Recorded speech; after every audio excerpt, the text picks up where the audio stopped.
Good evening, viewers. Welcome again to Stepping on the High Waters. I trust that you had a beautiful weekend, and I know the Easter is coming up, and we have much plans to go here and there, but we are here this evening again talking about Rachel and Leah from the book of Genesis from 29 on, you know, and we just want you to sit back, relax, and you know, help us understand the racial syndrome and the racial dilemma.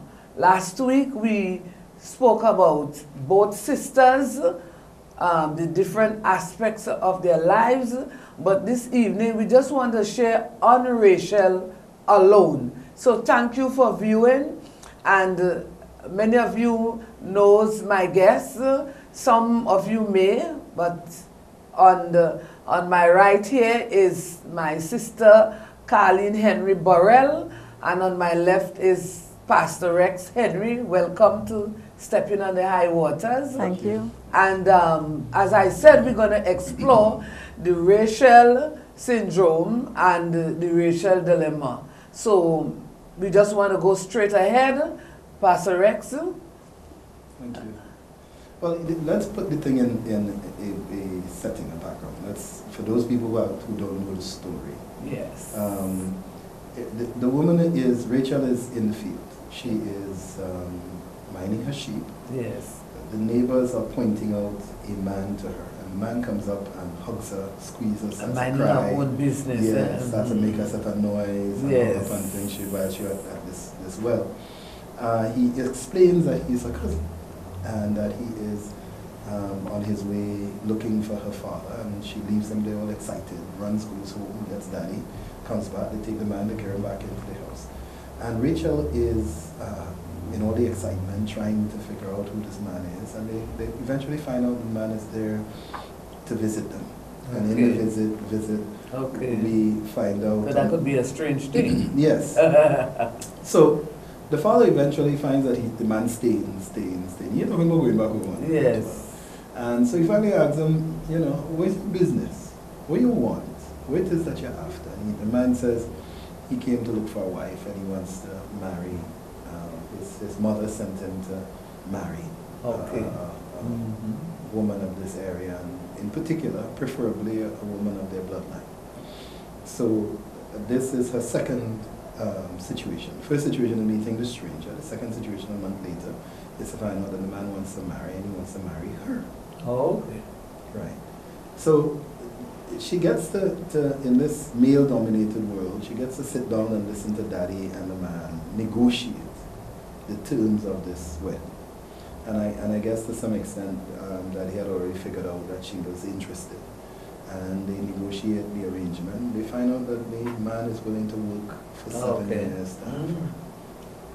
And so you can imagine, you can imagine the excitement, the drama of knowing that you are so highly desired that the man is willing to work for 7 years.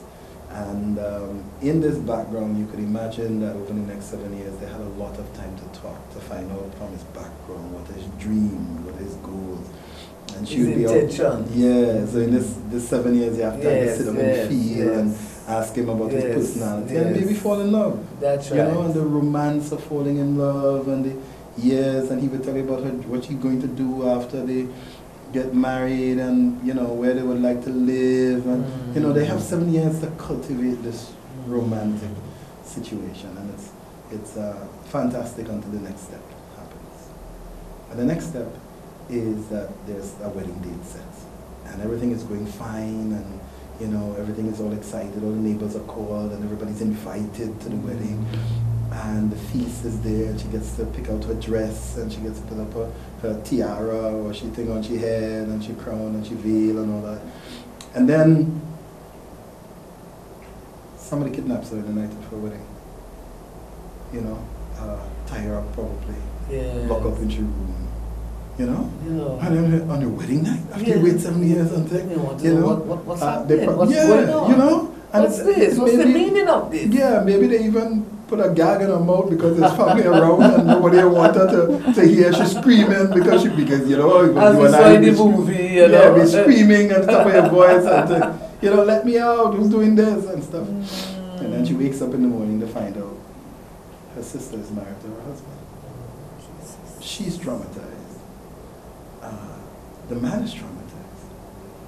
Because the man is in shock, the man is thinking it's her and he's, you know, she's angry with him, you know, how you know it's not me, you know? And he's angry with the sister and you could agree that she probably will never talk to the sister again and she hates the sister and there's all this passion and anger and frustration and stuff. And then Daddy comes out, who is the author of all this betrayal. Daddy comes out with this bright idea. You know, the younger sister not supposed to get married to the older sister. You didn't tell me nothing for 7 years. For 7 years, you've been cooking up this conniving scheme of yours that you've been planning. And not only that, my mind, my spirit, my body, my soul, everything about me was already set. Yeah, I'm in love. I have engaged myself. Yeah. Yes, things are happening. Right, you know, and then the story progresses to the point where, well, Daddy negotiates. And he says, well, here's what. If you carry out the honeymoon for the next 7 days, then you can get the second daughter too. Well, all this time, you know, some of these places, they have a month-long feast going on and stuff because Daddy has money. He has a lot of sheep and stuff, so he can carry on along feasting time, days after, you know. And so the second girl gets married finally to her husband. But you could imagine the trauma of knowing somebody else sampled my husband before me. Yes. You know, and this is traumatic for her as a woman. So she's going through this trauma, and then the story progresses into the parts of the story that we know often enough, which is both of them hate the big sister. The whole point there, in our nowadays mind, is like, how feasible can this be? I am having him, she's having him. What's the dynamics of that? What are we doing here? This is like a threesome thing. Yeah. It is in proportion. You have him first, then I have him second. How are we going to do this mix? Well, I would like to say that Rachel, we're speaking of Rachel. Yes. And I mean, she's the center of our discussion this afternoon. Rachel is actually found in the midst of an ultimate plan and the actual working out of how Jacob is going to handle these 2 wives and 2 handmaidens, because it's actually 4 women that he has to manage, you know. I don't want to managed. Yes, you know, he has to manage this household. But, you know, what I find interesting is Rachel actually finds herself in something where she did not design, she did not create it. She's almost like a victim of circumstances. Jacob falls in love with her first, but she gets married second. Yes. Is that a waiting period? She gets married second. So she's his first love, but his second wife. And that is something that happens in our society today. Many people are not their husband's first love. Yes, yes. But they may become a second wife. Yes. In Rachel's situation, she's neither in control. You know, she cannot choose her destiny because she is subject to her father's command. She's living at home. She's in a society where there are certain principles, and as Pastor mentioned, Laban telling him after that you can't marry off the second one before the first one. I can imagine how he felt at that point in time. You know, all the point, something flew in my head is like, some men will say, listen, you crazy? Mm-hmm. You looking for knockdown? Yeah. You matter what? But maybe he did not exercise due diligence. Because if you're going to get married, you should have at least found out what was the custom. You were coming from a different society, culture, you know, and you should have done your part in finding out. But sometimes I guess this is maybe what we could say, maybe love blinds us, that we don't take time. But as Pastor Rex says, that Laban was good at orchestrating manipulating things, and probably how he dealt with it, he didn't think that, that would have been an issue. There is more in the mortar beside the pestle. Well, maybe he was good. Maybe Laban was good enough to convey that message that, listen, this is how it's going to be. Yes. Because he's an older man, he's more mature, so he Wiser. knows how to manage a situation. Jacob. But there might be some legalities there that are not customer legality, what we call common law legalities, which are, one, it doesn't matter if he's tricked. It is the woman he ends up in the bed with that is his wife. Oh, okay. So that is why this thing takes place in the middle of the night. That kind of sneaking thing. Drunk him first. Yeah, the midnight hour. Yeah, so that he's there drinking and celebrating and stuff. He doesn't notice his bride is being kidnapped. Put a bag over her head, whisk her out of the wedding, and somebody substituted in her place with the same dress, etc., same colors, and stuff, and sneaked into his wedding tent. And maybe they plied him with a little wine and thing to dull his senses so that he really don't know what he's doing until he wake up in the morning. Okay. The challenge is that in their culture, and a lot of the Jewish culture, that sex is in fact an act of covenant. Okay. So that it doesn't matter who the feast is for. Okay. It is who established the covenant. And that these covenants are essentially irreversible. So that once Laban knew that once he got this young man into Leah's bed, the deal was done. Yes. And it doesn't matter what the custom said or anybody else said with respect to how much romance they had and how many times they were seen holding hands and how many times they stared at the stars. It is whose bed I get him into first.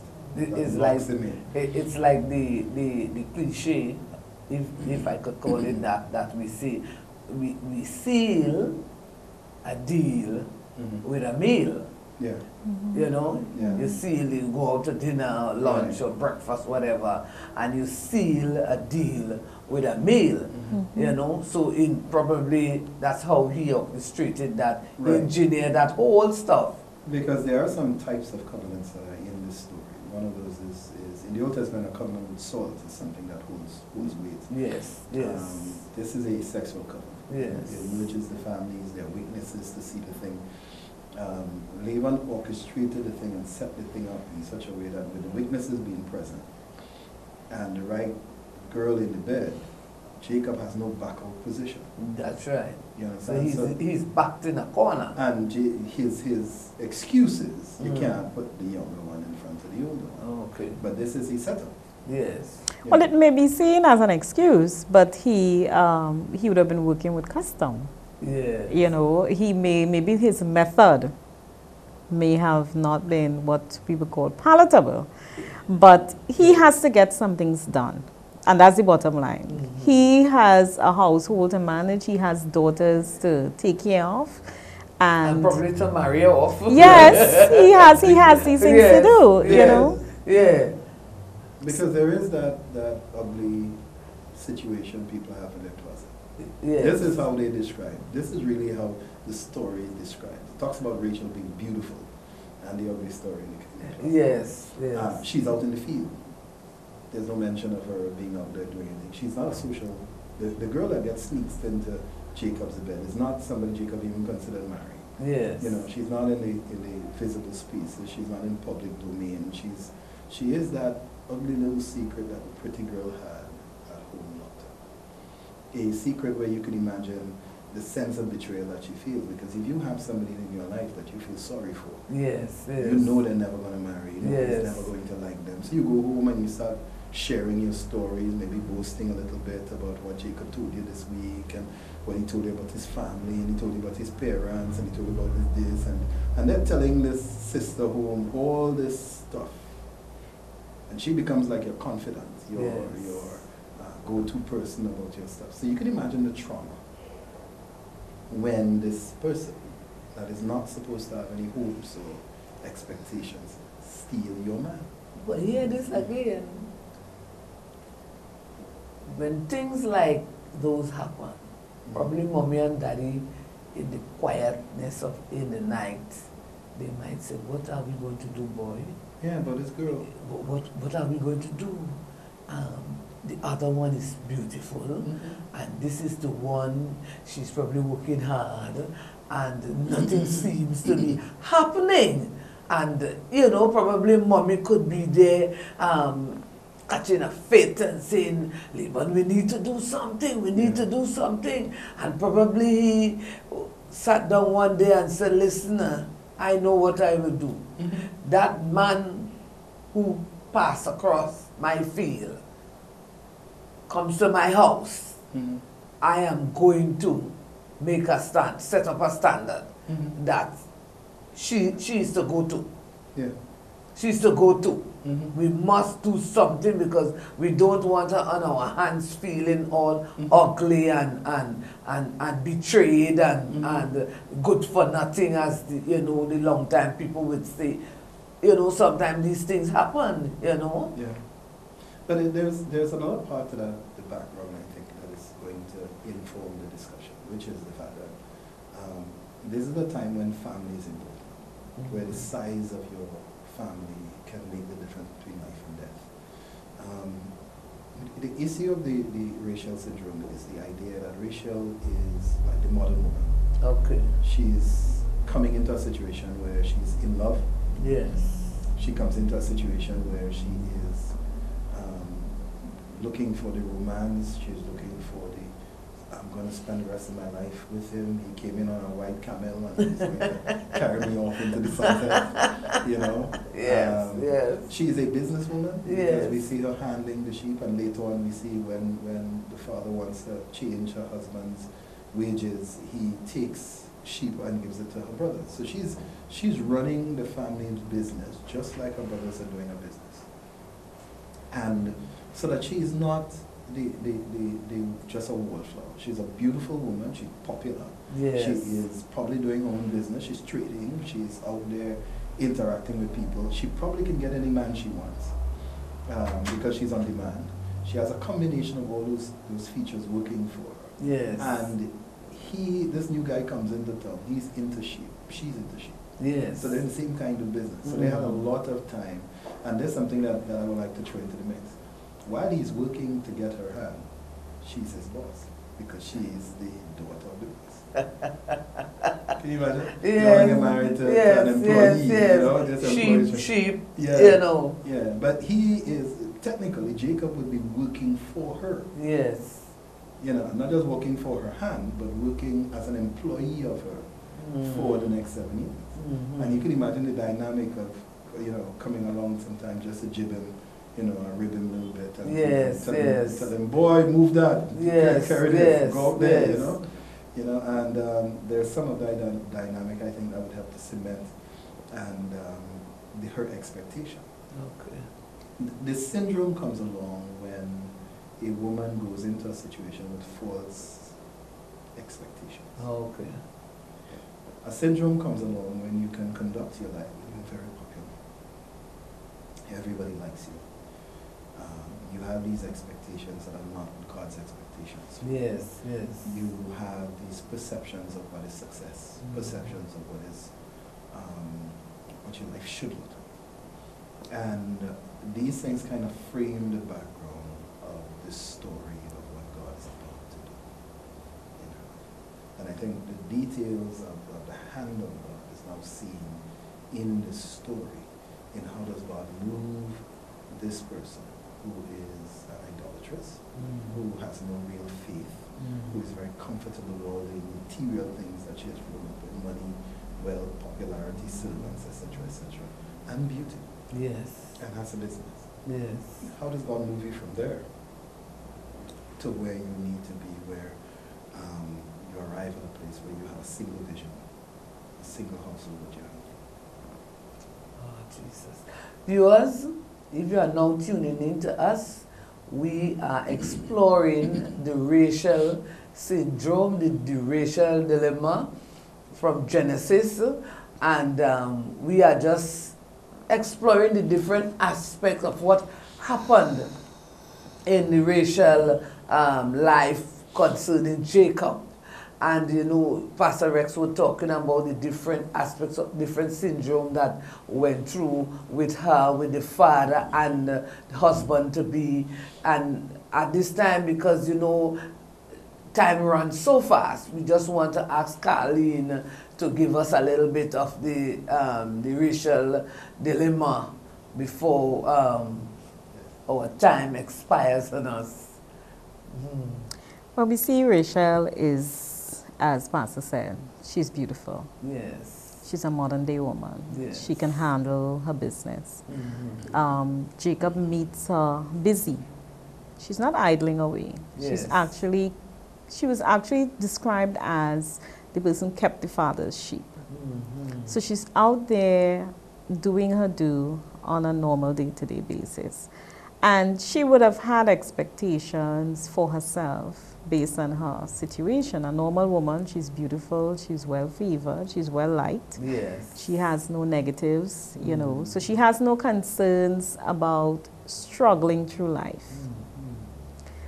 A woman like that has high expectations of what life is going to turn out to be. However, a man comes along by the name of Jacob, and he changes the course of her life. It starts off where it seems as though she's going to move into another level, and she's going to move from singleness into a married state. Innocently enough, it starts off like that. Yes. But guess what? She gets a curveball, Yes. and it's not her.